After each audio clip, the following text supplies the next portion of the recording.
Hello friends, this is Bhatia from Sukhmani Immigration Services, Brampton, Canada. I'm a regulated and licensed Canadian immigration consultant. Today's video is very special because I've got so many requests to make a video on this. This is a pilot program. First of all, internet does not have any proper information. If there is information, then it is broken and distorted. So I have brought this complete video with full and detailed knowledge about this program. This is a pilot program for immigration to Canada.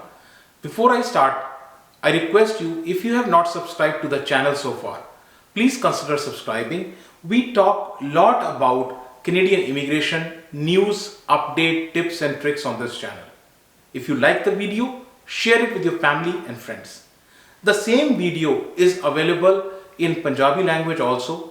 If you want to hear in Punjabi, you can search for the Punjabi video also. So let's get started. Today's video is about a pilot program which is RNIP. What is RNIP? RNIP is Rural and Northern Immigration Pilot. So I already have videos on pilot program like Caregiver Pilot, Agri-Food Pilot.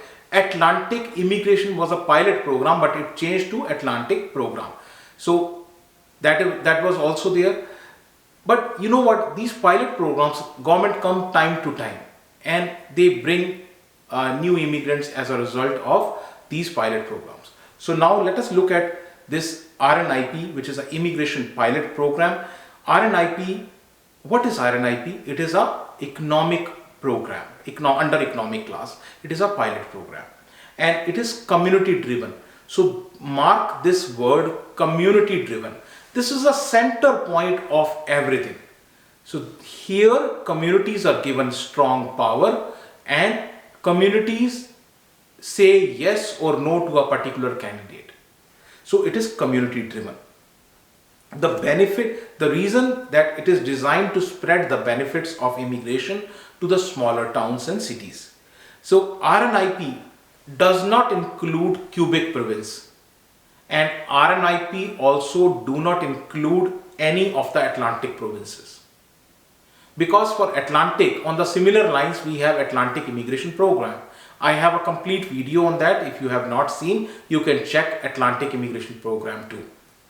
So the government accepts, like in other pilot programs, like the Caregiver one, I am sure you must have seen my video on Caregiver, right? Home Support Program, that is also a pilot program. Agri-Food Pilot Program, there is a video from my side on that program too. So under all these programs, 2,750 applications are accepted. So along with the primary applicant, their families also can come. But the 2,750 primary applicants can be accepted under this. So now the reason is, what is the reason for RNIP? Why do government has to come up with RNIP? It's a basic question, right? So why do government need to come up with RNIP? The reason is, Canada welcomes so many people to their land, right? And so many immigrants come over here. But most of the immigrants come to Toronto, Brampton, Mississauga, they go to Edmonton, Calgary, Vancouver, right? The famous cities, Montreal, right? So they go over there. So the benefit of immigration do not go to the smaller towns and cities. That is why government has come up with this kind of program, which is RNIP. Now, smaller cities and towns, they may not be attractive. Why they are not attractive to new immigrants? Because they don't have nightlife like Toronto. They don't have the lifestyle like Brampton. They are more of a quiet place, right? So, you know what? That is the kind of the downside of this, but there is always the other side of the picture. So smaller towns have a lot of advantages too. What are those advantages?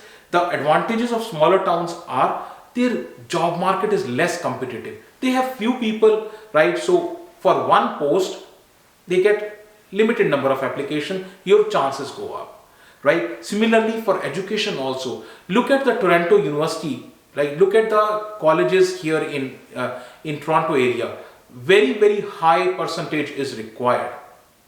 So that is not the case over there, right? So low cost of living, everything is nearby, right? So, you don't spend so much on the gas.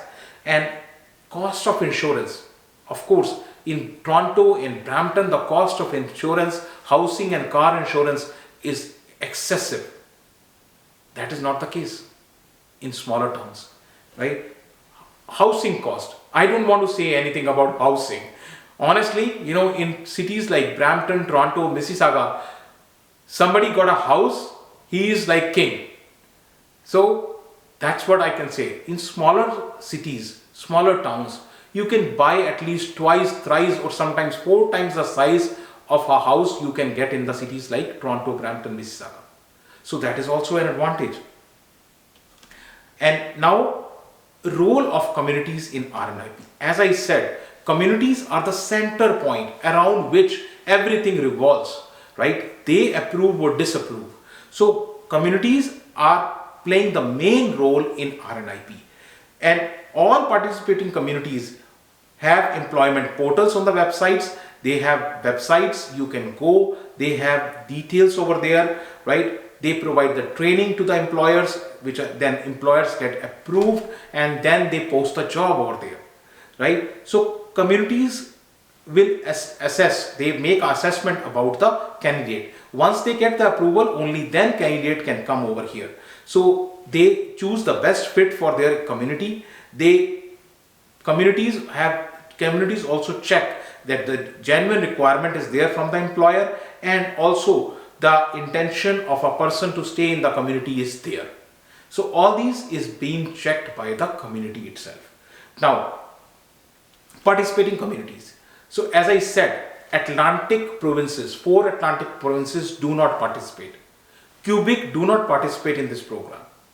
So remaining provinces and territories, everyone is not coming to be a part of this RNIP because there are certain requirements. So participating communities are only 11 communities so far. Out of these 11 communities, 5 are in Ontario itself.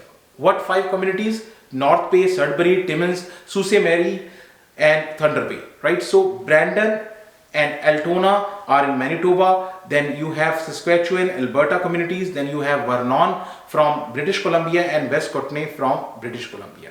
So basically 5 communities from Ontario, 2 from Manitoba, 2 from British Columbia, Saskatchewan 1 and Alberta 1. These are the 11 communities so far, right? If tomorrow new communities add, I will let you know. For now, there are only 11 communities so far.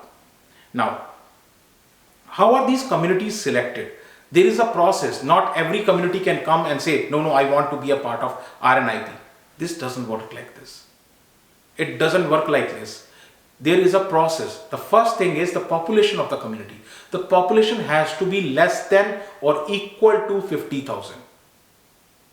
That is the first thing. Only then the community can participate, and that has to be located 75 kilometers from the census metropolitan area, right? And the population, if it is 200,000 but the area is considered remote from a large city, then also it can be a part of this program. And they should have job opportunities. They should have, most important, economic development plan. If they have an economic development plan, if they have economic development organization, EDO, economic development organization, which basically manages the pilot, they should have it. If they have, only then they can participate in this pilot program. They should have the capacity to settle the new immigrant. They should have the agencies who can help in settling the new immigrants.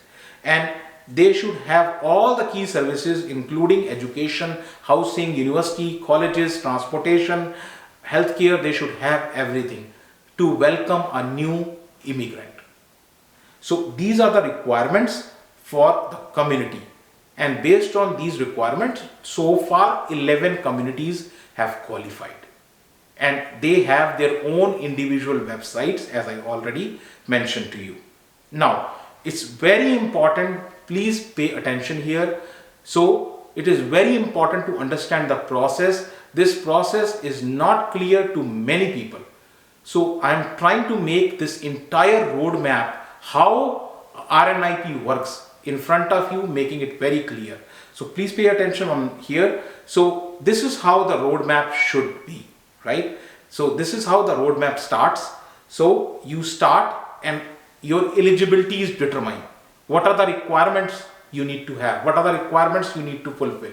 I will tell you on the coming in the next slides. So first of all, eligibility is determined. Then once the eligibility is determined, then you find the employment in that community. Once you find the employment, you go for interviews and the employer selects you. The employer selects you, then employer offers you provides you with the offer of employment. You get an offer of employment. Then you go to the community and take community blessings and approval.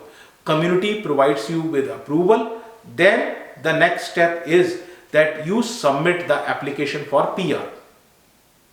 Then government, IRCC approves the application, and when the application is approved, what you get is that you can submit a work permit. You will get a work permit as well as PR. Work permit, because by the time you get PR, you can come here and integrate in the community and join your place of work, right? So then you arrive in the community and integrate in the community. This is the entire roadmap. I am trying to make it simple and clear to you. Let us now move into the requirements. As I said, to be eligible, you need to meet, you means candidate, the applicant. The applicant needs to meet certain requirements. What are those requirements? Let us look at those requirements. So the requirements are 6, right? So first is education, second is language test, third one is work experience, fourth is job offer, fifth one is settlement funds, and last is intent to live in the community. So these are the 6 requirements. So you think them like a burger, right? And the center part, which is the patty can be a chicken patty, the patty can be a veg patty, it can be a potato patty, any kind of patty, because community requirements change. So you have a bun up and bun down, and in the middle you have a patty. So this patty changes, right? But the bun remains the same. So let's now look at the requirements one by one. First of all, education. Very relaxed requirements are there. Very, very relaxed requirements. First of all, in education, no degree is required. Only +2, grade 12. That's all it is required. If you are grade 12 from Canada, you don't even need ECA. If you have done grade 12 outside of Canada, then you need ECA, and here are the organizations who can get you the ECA. Now, language test. Again, very relaxed language test requirements. For NOC O and A, the language test requirements are CLB 6. For NOC B, the language test requirements are CLB 5. For NOC C and D. Now, I am taking a moment here to talk about NOC C and D. NOC C and D, like barber, like plumbers, electricians, long haul truck drivers, nurse aides, all these come into NOC C, NOC D. And for them, the requirement is just CLB 4. I mean, you can just go and get your IELTS simply. You don't even need to prepare, that much easy it is, right? You get easily CLB 4. Now, let's look at the work experience. Again, work experience is also very relaxed. Only 1 year. Only 1 year in the past 3 years is required. That too, if it is continuous, good. If not, you can still have broken work experience. You can have it with more than one employers also. But it has to be full-time, paid, right? That is the important thing. So when we say 1 year, that means 1,560 hours, right? And then the occupation should be in the NOC code which you are applying. And you should have done the substantial duties of that NOC code.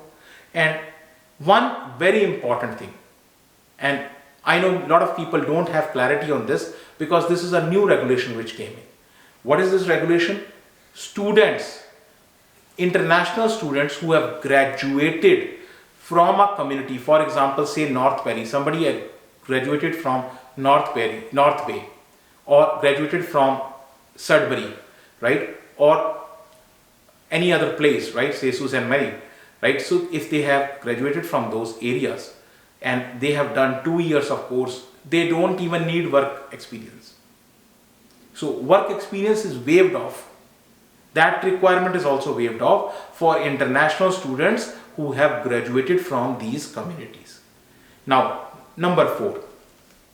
Again, number 4 is job offer. It has to be genuine, it has to be full-time, it has to be permanent, it has to be non-seasonal, and should be in one or more knock code, and employer should be local employer.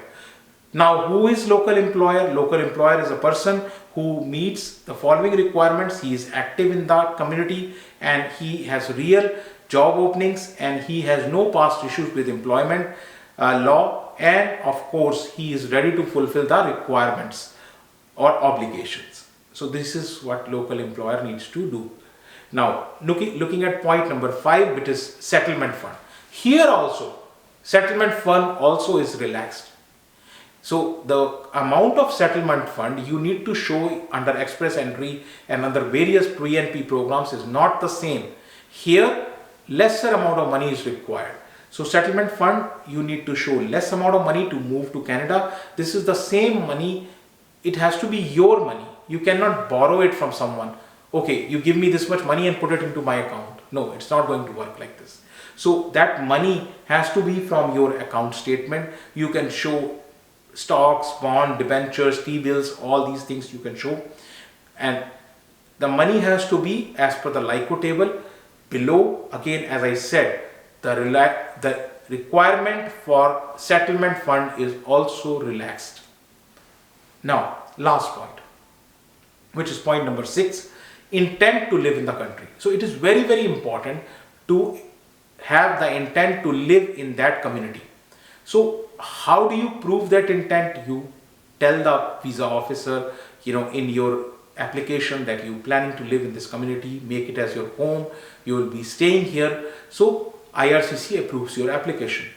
But also after approval, when you come to Canada, at the point of entry also, the officer will ask you about some questions about that, right? And if you say, no, I just came to get a PR, I got a PR and I am good, I am not going to that community, I will go to Brampton or I'll go to Toronto.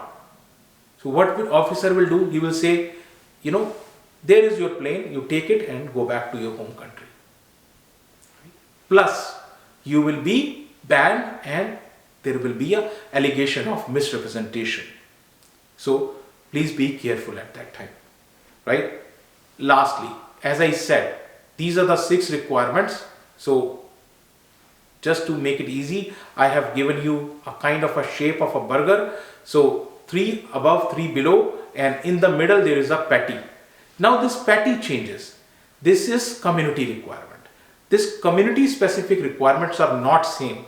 One community may have certain requirements, other community have some other requirements, right? Some common requirements could be like this, but you have to go and check the website of each community for that community specific requirements, right? A valid knock code that is in demand in that community should be there. Your past experience should be in that field, and you should have a valid driver license from Canada. You should have friends and families kind of bonus. If you have that in that community, it will be a bonus to you. Past residence, experience living in the rural community is a bonus to you. And knowledge of the community is also a bonus for you. So these are some community specific requirements. They are not all requirements. You have to go and check individual community requirements. There are websites. I'll post the link in the description. You can check there, and each community have certain additional requirements also, which can be easily fulfilled. Not to worry about it, but the requirements are there, right? So now the individual websites of the various communities looks like this. You can go and check. As I said, this is Sault Ste. Marie, and then this is the other one is from North Bay. Then you have certain other websites also which shows about the Northern Immigration Pilot. These are government websites. I'll share the link with you. So I tried to give you most of the information except the last part, which is the government fee. Now the government fee, as I said, is it includes the processing fee as well as the right of permanent resident.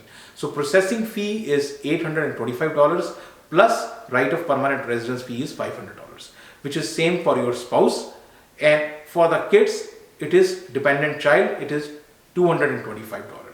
Biometrics will be $85 extra per person, and lastly the processing time. So processing time could be anywhere between 12 to 16 months. So try to give you a complete overview, a detailed information about rural RNIP, Rural and Northern Immigration Pilot Program. And if you still need any more additional information, you can reach out to our office. Our office is located in Brampton. Email ID and phone numbers are shared here with you.